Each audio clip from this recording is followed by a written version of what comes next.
Salam dostlar, mən sizin yeni YouTube kanalımız, xoş gəldiniz. Bugün sizlərə bir başlıqdan da gördüyünüz kimi nəsə daş düşürmə çəkirik. Bunlar ağlına gəldi, mən də dedim nə oynadı. Baxın, burada daşları belə yığırıq, sonra burada atma. Burada niyə atsan? Ged biraz uzaqdan at. Mən atacağım, Əli. Qışqırma. Gəlin. Dostlar, atır.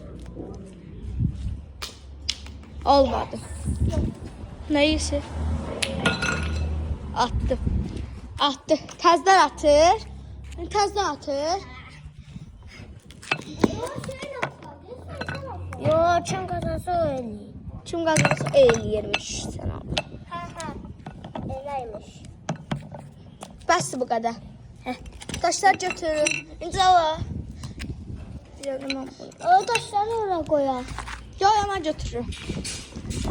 At Ali. At. Alınmadı.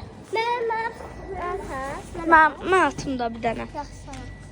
Dostlar. Bir dənə biri qısa qoyum. Ayda.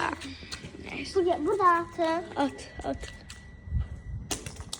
Alınmadı. Ama yaxşı atış idi. Alınmadı. Kimin? Mən atıram deyəsən. Pıs. Bu taraftaydı. Dostlar, ən qəşəng oynayan kim idi yorumlara yazın. Mən birinci atım.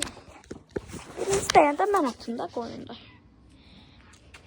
Dostlar, bir videonun daha sonra gəldik. Heç bir ata bilmədi.